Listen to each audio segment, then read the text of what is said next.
Good morning. Welcome to BPSC Concept Wala newspaper analysis. Today we are going to analyze the Indian Express dated October 30, 2024. तो सबसे पहले हम लोग बात करते हैं, आपको जैसे कि पता है तो आयुष्मान भारत प्रधानमंत्री जन आरोग्य योजना का एक्सपेंशन हो गया है। इसके ऊपर हमने बहुत डिटेल में बात किया था जब ये स्टार्टिंग में अनाउंसमेंट हुई थी। इसमें क्या बात बताई थी मैंने आपको बताई थी कि चाहे कोई भी इनकम लिमिट हो, चाहे कोई भी हो, अगर कोई इंसान 70 प्लस है ना, तो वो सबको गवर्नमेंट के अंदर जो एक इंश्योरेंस पॉलिसी सॉर्ट ऑफ होती है, जिसको हम लोग आयुष्मान भारत प्रधानमंत्री जन आरोग्य योजना बोलते हैं, जो कि एक हेल्थ कवरेज है, वो हर सीनियर सिटीजन को मिलेगी। इंश्योरेंस का क्या मतलब, वो यहाँ हेल्थ कवरेज के कॉन्टेक्स्ट में है। अब ये जो है रोल आउट कर दिया है गवर्नमेंट ने। उस टाइम सिर्फ बात हुई थी, अब रोल आउट हो गया है।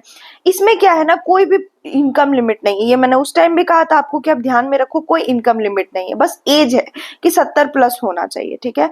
और इसके अंदर कितने बेनिफिशियरी को फायदा मिलेगा, तो बोला जा रहा है 6 करोड़ लोगों को फायदा मिलेगा और 4.5 करोड़ फैमिलीज को फायदा मिलेगा, ठीक है।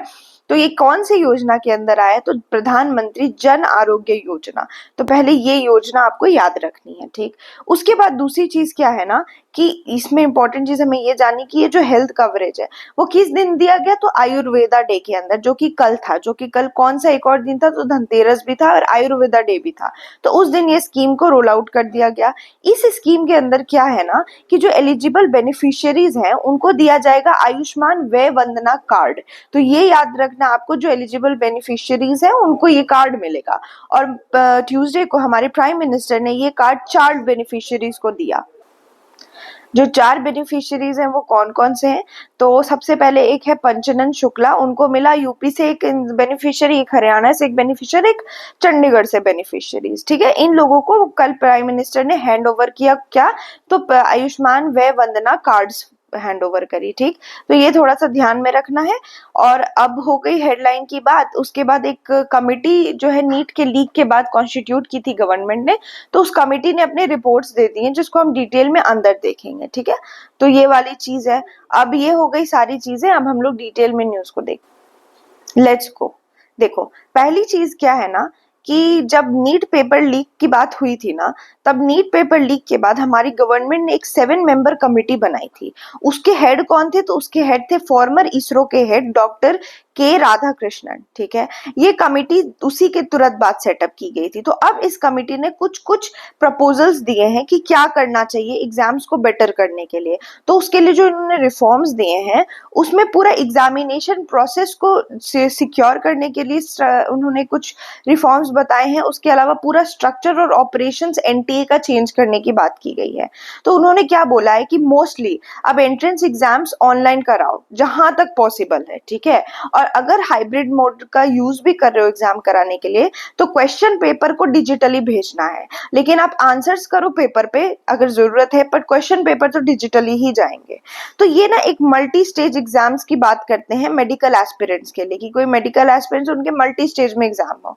उसके अलावा जो चॉइस ऑफ सब्जेक्ट है ना under CUET, central university entrance test होता है ना, सीयूईटी, जो यूजी के लिए और पीजी के लिए भी करवाते हैं, उसके अंदर मल्टीपल चॉइस होने चाहिए सब्जेक्ट के। उसके अलावा एनटीए, ठीक है। एनटीए के अंदर प्रॉब्लम क्या होती है ना, इनके जो स्टाफ होते हैं ना मोस्टली कॉन्ट्रेक्चुअल वर्कर होते हैं। तो ये लोग क्या चाह रहे हैं कि एनटीए अपना और ज्यादा परमानेंट स्टाफ को हायर करे। तो जितने स्टाफ आएंगे उतने अच्छे से इफेक्ट मैनेज होगा। तो ये कुछ इनके प्रपोजल्स थे। तो अभी यहाँ पे भी देख सकते हो कि सीयूईटी में फ्यूअर सब्जेक्ट्स करो, ठीक है, रैशनलाइज करो चॉइस ऑफ सब्जेक्ट को, फ्यूअर सब्जेक्ट्स लाओ, फिर उसके फुल टाइम मेंबर्स लाओ एनटीए में। आउटसोर्सिंग मत करो प्राइवेट सेंटर्स में। यूजुअली जब भी एग्जाम होता है ना, तो यहाँ पे दिया है कि जब एग्जाम होता है तो गवर्नमेंट क्या करती है, अपनी वेन्यूज डिसाइड करती है। मोस्टली जो है ना गवर्नमेंट स्कूल्स में एग्जाम्स होते हैं। मान लो गवर्नमेंट स्कूल कम पड़ जाते हैं ना, तब एआईसीटी रिकॉग्नाइज्ड इंस्टीट्यूट्स, एआईसीटी के बारे में हमने कल ही बात किया था, ये जो है all India council of technical education, for technical education, कल हमने बात की थी all India council for technical education की। तो इसके अंदर जो रिकॉग्नाइज्ड इंस्टीट्यूट्स और कॉलेजेस है, इसमें एग्जाम्स होते हैं। मान लो वो भी कम पड़ गए, तब सर्विस प्रोवाइडर क्या करते हैं ना, वो ऑनलाइन कंडक्ट कराने वाले सर्विस प्रोवाइडर्स के पास एग्जाम दिलाते हैं, और ये मोस्टली प्राइवेट सेंटर्स को लेकर के आते हैं। लेकिन हमारी इस टीम ने क्या कहा है कि प्राइवेट सेंटर्स पे आउटसोर्सिंग कम करो, कोशिश करो जितनी गवर्नमेंट रिकॉग्नाइज्ड प्लेसेस हैं वहीं पर एग्जाम्स हो सके, ठीक है। और हाइब्रिड मोड के बारे में वही चीज इन्होंने बोली है जो कि यहाँ पर लिखी हुई है कि जितना पॉसिबल हो ऑनलाइन मोड में एग्जामिनेशन कराने हो। अब नीट यूजी पेपर जो है ना उसके लीक के बाद ये चीज और ज्यादा बढ़ गई है। लीक के बारे में क्या कहा जा रहा है, हजारीबाग झारखंड में बोला जा रहा है कि एलिजिडली, ये टर्म पे मेंशन करो एलिजिडली, कि हजारीबाग के सेंटर में इलीगली पेपर्स हैंड ओवर किए गए थे इंडिविजुअल्स को और उनको बोला गया था सॉल्व करने के लिए। तो इसी वजह से ये वाली टीम बनती है और ये जो पेपर है ना वो डिजिटली इनेबल करने की बात की जा रही है कि मान लो अगर आप पेपर कहीं भेज भी रहे हो तो आप डिजिटली भेजो, मतलब सब कुछ ऑनलाइन करने की बात कर रहा है ये, ठीक है। और सबसे इंपॉर्टेंट बात है एनटीए की जो कि सीयूईटी एग्जाम्स करवाता है on behalf of the UGC, UGC के बिहाफ में सीयूईटी करवाता है, तो उसको बोला जा रहा है कि आप थोड़ा अच्छे से चॉइस ऑफ सब्जेक्ट्स लिमिट करो। चॉइस ऑफ सब्जेक्ट्स को क्या होगा ना, इससे जितने चॉइस ऑफ सब्जेक्ट्स लिमिट होंगे तो बेटर मैनेजमेंट होगी। तो ये सारी कुछ टीम थी। आपको सबसे ज्यादा इसमें क्या याद रखना है, आपके लिए क्या इंपॉर्टेंट है, तो प्रपोजल्स याद रखो। क्यों? क्योंकि मेंस के आंसर वगैरह में कोट कर सकते हैं, इंटरव्यू वगैरह में हेल्प आएगी, ठीक है। हो सकता है एमसीक्यूज भी आ जाए, लेकिन सबसे ज्यादा इंपॉर्टेंट ये है कि इस 7 मेंबर टीम को हेड कौन कर रहे हैं, तो फॉर्मर इसरो के हेड डॉक्टर के राधाकृष्णन, ठीक है। तो ये थोड़ा ध्यान रखना है। नेक्स्ट मूव ऑन करते हैं। देखो आपको पता है एआई का जमाना है, तो आईसीआईसीआई बैंक का एक बॉट है। जब भी आप चैट बॉट की बात करते हैं ना, वो क्या होता है, एक तरह का एआई होता है जो कि आपसे बात करता है। आजकल आपसे जो चैट पे बात कर रहे होते हैं ना वो एआई बात कर रहा होता है, कोई ह्यूमन नहीं बैठा होता उस साइड, ठीक है। तो उनको हम लोग चैटबॉट्स बोलते हैं। तो हमारे आजकल बैंकिंग सिस्टम में चैटबॉट्स आ गए हैं। आप जब अपना कोई भी प्रॉब्लम दोगे ना, कुछ भी दोगे तो बॉट्स हेल्प करेंगे। तो वैसे ही एक आईसीआईसीआई बैंक का जो एक चैटबॉट है उसका नाम है आईपैल, ठीक है। तो इससे क्या पता चल रहा है, ये कंट्री का सेकंड लार्जेस्ट प्राइवेट बैंक है आईसीआईसीआई और ये अपना चैटबॉट यूज कर रहा है आईपैल। तो ये पर्सनलाइज्ड प्रोडक्ट्स देते हैं। इसके अलावा एक आईएलए है, एसबीआई के कार्ड्स हो गए, ये भी सारे क्या करते हैं ना, इसी तरह के लाइव असिस्टेंट को यूज करते हैं। चाहे मैं लाइव असिस्टेंट बोलूं, चाहे मैं चैटबॉट बोलूं, ये सारे एआई से रिलेटेड चीजें हैं। इससे क्या हेल्प होती है, इससे कस्टमर्स को बड़ी हेल्प मिलती है। चाहे वो क्रेडिट कार्ड का एप्लीकेशन फिल कर रहे हो, चाहे उनको हेल्प चाहिए हो कस्टमर को कि कैसे रिवार्ड पॉइंट मिलेंगे या फिर कैसे डीएक्टिवेट करेंगे किसी भी चीज को, तो इसमें चैटबॉट्स इनकी हेल्प करते हैं।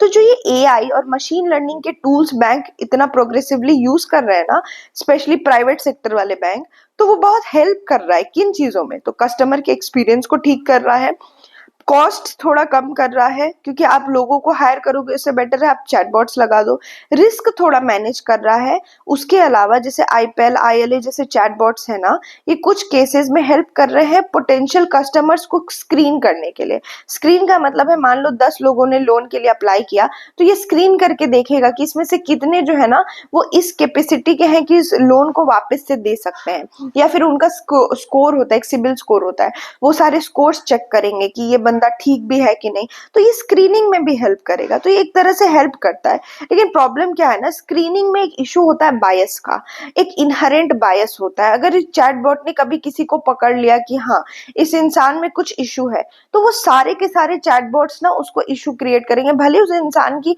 हो सकती है फाइनेंशियल कंडीशन सही हो गई हो। उसके अलावा और भी बायसेस है, जब इंसान कोडिंग कर रहा होता है तो भी बायसेस आ जाती हैं, रेशियल बायस, ये सारी चीजें भी हैं, ठीक है। तो जो एआई से रिलेटेड चीजें हैं वो प्राइवेट सेक्टर में कितनी बड़ी हैं, तो 2022-23 के रिपोर्ट में 6 गुना टाइम जो है ना प्राइवेट बैंक्स एआई का यूज कर रही हैं, लेकिन हमारी पब्लिक बैंक्स भी पीछे नहीं है। पब्लिक बैंक ने 3 टाइम्स एआई का यूज बढ़ा दिया है। आरबीआई का इस पर क्या कहना है, आरबीआई की बात की जाए तो आरबीआई थोड़ा सा स्केप्टिकल है एआई के यूज को लेकर। आरबीआई बोलता है कि इंडिया का जो ये सेंट्रल बैंक है, आपको पता ही है, आरबीआई बोलता है कि जब हम बहुत हेविली रिलाई करते हैं ना एआई पे, तो रिस्क होता है जिसको कंसंट्रेशन रिस्क बोल रहे हैं, स्पेशली जब छोटे number of technology providers market को डोमिनेट करें। मतलब एआई टेक्नोलॉजी प्रोवाइड करने के लिए कुछ लिमिटेड लोग ही हैं, 5-10, मान लो एक मैं नंबर दे रही हूँ, उसको इस नंबर को हार्ड एंड फास्ट मत समझना, मान लो 5 से 10% लोग ही जो है ना वो एआई की सर्विसेज प्रोवाइड करें। अब कम लोग सर्विसेज प्रोवाइड करेंगे ना तो वहां पे प्रॉब्लम आ जाती है, ठीक है, तो वो डोमिनेट करने लगते हैं, ये इशू आता है। तो ये हमारे आरबीआई का कहना था। अगर हम डेटा देखें तो ये देखो, पब्लिक सेक्टर बैंक ने थोड़ा सा कम ये जो है वो एआई को यूज किया है, और प्राइवेट सेक्टर बैंक आप देख रहे हो ज्यादा यूज किया है। यहाँ पे डिफरेंस आप देख रहे हो 2022-23 में। एनालिटिकल यूज क्या होता है बैंक में? तो सबसे पहले एआई को कस्टमर बॉट्स में यूज कर देते हैं, उसके अलावा प्री अप्रूव्ड लोन के टाइम में भी हेल्प करते हैं, जो कस्टमर है उनको अगर लोन वोन चाहिए हो तो। उसके अलावा जो है वो टेस्ट वगैरह जो ट्रांजैक्शन होते हैं उसके लिए अर्ली वार्निंग सिस्टम की तरह भी ये काम करता है, जैसे करेक्टिव एक्शन और ये सारी चीजें, क्रेडिट रिस्क वगैरह कम कराने में मदद करता है। तो ये सारे कुछ एआई के रोल है।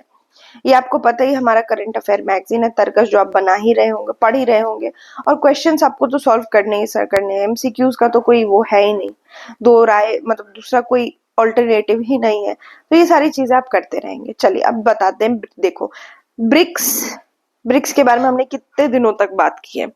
ब्रिक्स में चाइना है, साउथ अफ्रीका है, इंडिया है, रशिया है, ब्राजील है। तो अब ब्रिक्स में चाइना के बीआरआई प्रोजेक्ट के बारे में आपको पता है, belt and road initiative. China ने ये बेल्ट एंड रोड इनिशिएटिव के अंदर ना, ये इसको बोलता है कि इंफ्रास्ट्रक्चर इनिशिएटिव है, जिसके अंदर ये एक मेगा प्रोजेक्ट हो, जो इंफ्रास्ट्रक्चर इनिशिएटिव है चाइना का। अब ये मिलियन बिलियन डॉलर का इनिशिएटिव है, इसको ब्राजील ने ज्वाइन करने से मना कर दिया है। तो ब्रिक्स के अंदर इंडिया पहले ही मना कर चुका था बीआरआई यूज करने के लिए। अब ब्राजील दूसरी कंट्री बनता है ब्रिक्स के अंदर जो यूज नहीं कर रहा है बेल्ट एंड रोड इनिशिएटिव, ठीक है।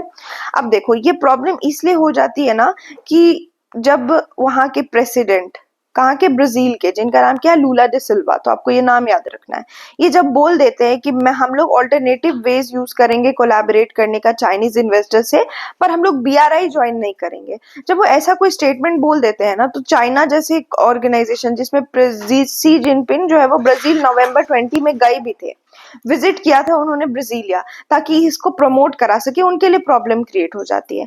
वो बोलते हैं कि हम लोग ना एक ट्रीटी में एंटर नहीं करेंगे बेल्ट एंड रोड इनिशिएटिव की, ठीक है। उन्होंने बोला चाइनीज इंफ्रास्ट्रक्चर या ट्रेड प्रोजेक्ट जो बीआरआई है उसको हमें जरूरत नहीं है एक इंश्योरेंस पॉलिसी की तरह यूज करना, ऐसा ब्राजील ने कहा है, ठीक है। तो आप अब जान लो कि belt and road initiative Brazil भी ज्वाइन नहीं कर रहा है, बस इतना ही जान लो। ये तो मैंने आपको बताया ताकि आपको समझ आए कि क्यों नहीं ज्वाइन कर रहा है। अब देखो इंडिया ने ऑलरेडी चाइना के इस बेल्ट एंड रोड इनिशिएटिव को प्रोटेस्ट किया था, जब ये China Pakistan CPEC, China Pakistan economic corridor इसने बनाया था चाइना ने। और इसने क्या किया था, चाइना ने ये इकोनॉमिक कॉरिडोर पीओके से चला दिया था इन्होंने, और पीओके हमारी सॉवरेनिटी पे खतरा है, क्योंकि वो इंडियन है पर उसको पाकिस्तान ने ऑक्यूपाई करके रखा है। तो ये हमारी सॉवरेनिटी पे चैलेंज हो गया ना, हम कह रहे वो हमारा है और तुम बोल रहे हो पाकिस्तान के, चाइना पाकिस्तान इकोनॉमिक कॉरिडोर में आ रहा है, तो हमारी सॉवरेनिटी पे खतरा है। उसके अलावा छोटी छोटी कंट्रीज जैसे श्रीलंका, उसमें उन्होंने क्या किया था, हम्बनतोता जो वहां का पोर्ट है उसको 99 ईयर के लीज में डेट स्वैप में ले लिया था। तो ये ना, इसको बोल रहे थे डेट स्वैप, लेकिन ये डेट ट्रैप निकला। तो इससे भी लोग थोड़े से डरे हुए हैं कि हम्बनतोता वाला सिचुएशन हमारा ना हो जाए। तो ये कुछ इंपॉर्टेंट चीज थी। अब देखो इलेक्शंस, यूएस इलेक्शंस की बात करते हैं। आज का आर्टिकल है कि यूएस इलेक्शंस में स्विंग स्टेट्स क्यों इतनी इंपॉर्टेंट है, स्विंग स्टेट्स का क्या रोल है। देखो अभी यूएस के इलेक्शन में सिर्फ एक हफ्ते ही बचा हुआ है, ठीक है। यूएस इलेक्शन में क्या होती है ना, दो पार्टी सिस्टम है यूएस में, एक है डेमोक्रेटिक, एक है रिपब्लिकन, ठीक है।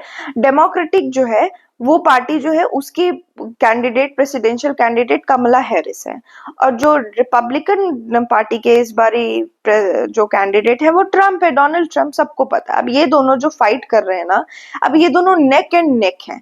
हम बोलते हैं ना नेक एंड नेक फाइट है, नेक टू नेक नहीं होता है। बहुत सारे लोग नेक टू नेक फाइट बोलते हैं ना, that is not grammatically correct. Grammatically correct is neck and neck. तो नेक एंड नेक फाइट हो रहा है कमला हैरिस और डोनाल्ड ट्रम्प के बीच में, ऐसा ओपिनियन पोल्स कह रही। हमारे इधर जैसे एग्जिट पोल्स होते हैं ना, वैसे वहां ओपिनियन पोल कह रही कि दोनों के कांटे की टक्कर है दोनों में। अब देखो इन इलेक्शन में जब प्रेसिडेंशियल कैंडिडेट्स होते हैं ना, वो स्विंग स्टेट पे फोकस करते हैं, वहीं से रेस ऑफ व्हाइट हाउस जीती जाती है। व्हाइट हाउस जो है, व्हाइट हाउस में ही जाना है ना अल्टीमेटली प्रेसिडेंट बन के। तो यूएस की ये रेस स्विंग स्टेट्स होकर ही जाती है। अब ये दोनों राइवल जो है ना, उन्होंने बहुत सारे पैसे खर्च किए टीवी पे, रेडियो एक्ट पे, इस पे उस पे। कहाँ के लिए? स्विंग स्टेट्स के लिए, क्योंकि स्विंग स्टेट्स मैटर करता है। अब थोड़ा सा प्रेसिडेंशियल इलेक्शन के बारे में बता देते कि यहाँ पे स्टेट्स मैटर क्यों करती हैं, फिर बताएंगे स्विंग स्टेट्स मैटर क्यों करती है। तो देखो अमेरिका में ना, जैसे हमारे इंडिया में क्या करते हैं, हम लोग पार्टी को वोट देते हैं, और फिर पार्टी जो है वो अल्टीमेटली अपना जो भी प्राइम मिनिस्टर है, क्योंकि हमारा prime ministerial form of government है, प्राइम मिनिस्टर चूज करते हैं।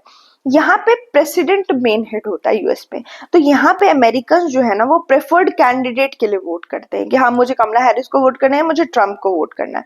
तो वोट्स जो है ना वो इलेक्टोरल कॉलेज के थ्रू होता है। एक इलेक्टोरल कॉलेज का सिस्टम होता है। इलेक्टोरल कॉलेज जो है वो अल्टीमेटली अपना वोट कास्ट करती है और फिर वहां से जो है प्रेसिडेंट अल्टीमेटली चूज हो जाता है। तो ये जो इलेक्टोरल कॉलेज होते हैं उसमें इलेक्टर्स होते हैं, ठीक है। तो वोटर्स जो है वो इलेक्टर्स को चुनते हैं और इलेक्टर्स जो है प्रेसिडेंट को चुनते हैं। यहाँ पे जो इलेक्टोरल कॉलेज के इलेक्टर्स होते हैं उसमें कौन होता है इलेक्टर, तो पार्टी के लीडर होते हैं इलेक्टर, लॉयलिस्ट, एक्टिविस्ट, ये सारे होते हैं।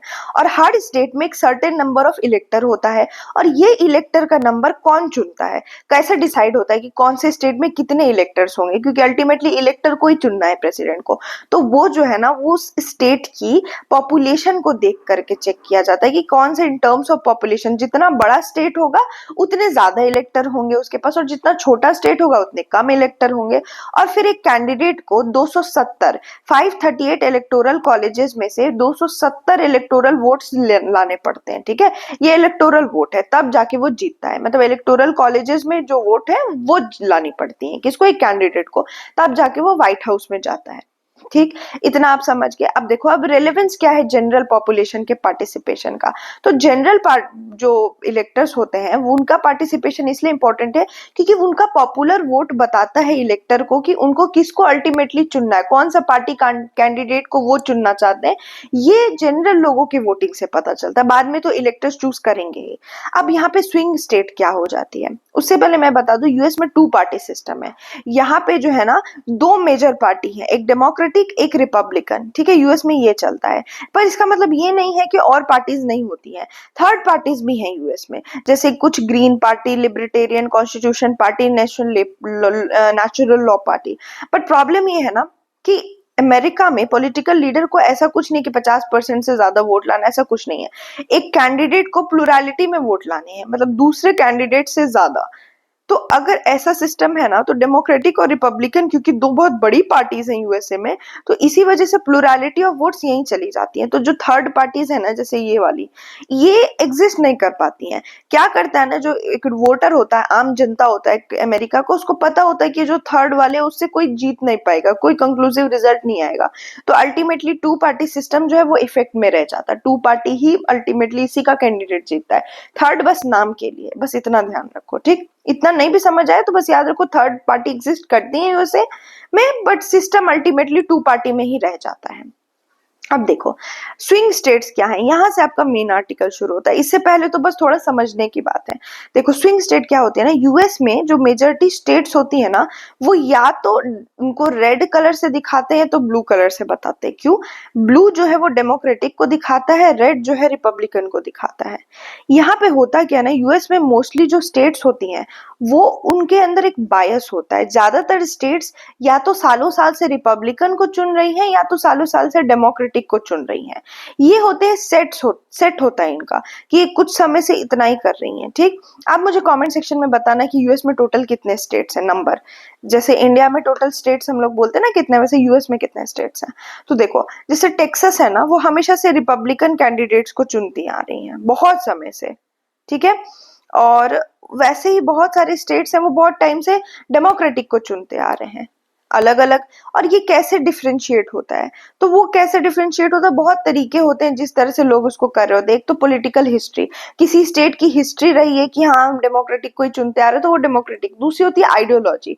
अब जो कॉलेज वाले एडुकेटर्स होते हैं ना मोस्टली डेमोक्रेटिक के लोगों को चुनते हैं, ठीक है। डेमोक्रेटिक वाले कॉलेज गोइंग स्टूडेंट्स होते हैं क्योंकि डेमोक्रेटिक को लिबरल कहा जाता है, ठीक। और जो कंजर्वेटिव लोग होते हैं, आइडियोलॉजी पे भी बड़ा फैक्टर करता है। कंजर्वेटिव लोग हमेशा ट्रम्प को चुनते हैं और जो लिबरल होते हैं वो हमेशा हैरिस को चुनते हैं, ऐसा वहां पे बोला जाता है। वी कैन नॉट से कौन कंजर्वेटिव है कौन लिबरल है, but this is what they refer it to in USA. तो ये ऐसा कुछ चलता होता है। पर स्विंग स्टेट्स क्या होते हैं, जैसे झूला है ना वैसे स्विंग स्टेट्स वैसे स्टेट्स होते हैं जिनकी कोई हिस्ट्री नहीं होती है कि वो अलाइन करेंगे या तो डेमोक्रेटिक को या तो रिपब्लिकन को। स्विंग स्टेट्स वैसे स्टेट्स होते हैं जिनको होता है कि वो कहीं भी फ्लिप कर सकते हैं, दल बदलू सॉर्ट ऑफ, कि कभी भी उनका मन बदल सकता है, मैं इस बार डेमोक्रेटिक को दूंगा इस बार ये दूंगा। तो इसीलिए ना लोग जो यूएस के प्रेसिडेंशियल कैंडिडेट्स हैं वो फोकस करते हैं इन स्टेट्स पे, क्योंकि इनको पता है इनको इनके सोच को हम बदल सकते हैं, इनका सोच कोई स्टोन पे लिखा हुआ नहीं है, इनका सोच बदल सकता है। तो कैंडिडेट यहाँ ट्रैवल करते हैं, यहाँ पे पैसे खर्च करते हैं और यहीं पे जाते हैं और यहीं से इनका road to White House decide होता है। ठीक है, ये जो टर्म स्विंग स्टेट है ना, ये 2000 से बहुत ज्यादा पॉपुलर हो गया है, क्योंकि उसी के बाद से ना एक कॉम्पिटिटिव, उससे पहले कुछ ऐसा कुछ कंपटीशन देखा नहीं जाता था, यहाँ से कंपटीशन बढ़ जाता है तो इसलिए स्विंग स्टेट टर्म आ जाता है। अब 7 स्टेट्स हैं यूएसए में जिनको स्विंग स्टेट्स बोलते हैं।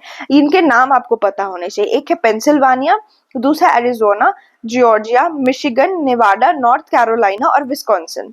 अब ये 7 स्टेट्स के पास अलग अलग इलेक्टोरल वोट्स है, किसी के पास 19, किसी के पास 11, 16, 15, 6, 10। अब इनमें सबसे ज्यादा वोट्स किसके पास है इलेक्टोरल वोट्स, तो वो पेंसिल्वेनिया के बाद है पास है। तो इस 7 में से भी सबसे इंपॉर्टेंट पेंसिल्वेनिया हो जाता है और इसी वजह से पेंसिल्वेनिया सबसे क्लोजेस्ट हो जाता है विक्ट्री दिलाने के लिए दोनों कैंडिडेट्स को। इसलिए दोनों कैंडिडेट्स कोशिश करते हैं कि पेंसिल्वेनिया में उनको जो है वो कहीं ना कहीं ज्यादा वोट मिले। जॉर्जिया ने वोट किया था रिपब्लिकन। अब एक एग्जांपल बताती हूँ। जॉर्जिया जो है ना एक स्विंग स्टेट, इसने 1992 से 2016 तक रिपब्लिकन को वोट किया था और 2020 में ये फ्लिप कर गए और इन्होंने बाइडेन को वोट कर दिया, यानी कि डेमोक्रेटिक को वोट कर दिया। तो यही इनका खासियत है, इसी वजह से स्विंग स्टेट कहलाते हैं। ठीक है, तो ये आप देखो, ये चीज आपको पता होनी चाहिए। ब्लू किसको बोलते हैं, रेड किसको बोलते हैं, ये पूरा पूरा बहुत इंपॉर्टेंट हो जाता है क्योंकि यूएस के इलेक्शंस आ रहे हैं और यूएस के elections is very big thing, क्योंकि यूएस जो है वो हमारे लिए इंपॉर्टेंट हो जाता है हमारे स्टडी पॉइंट ऑफ व्यू से। ये देखो, ये सातों के सातों स्विंग स्टेट हैं। नेक्स्ट हम लोग मूव ऑन करते हैं। धनवंतरी का क्या कनेक्शन है धनतेरस से और आयुर्वेदा डे? तो आपको मैं बता दूं कि कल आयुर्वेदा डे था और यहाँ हमारे प्राइम मिनिस्टर ने बहुत सारे हेल्थ रिलेटेड प्रोजेक्ट्स लॉन्च किए, जिसमें हमने प्रधानमंत्री जो है वो जन आरोग्य योजना वाला देखा कि 70+ लोगों को हेल्थ इंश्योरेंस मिलेगा।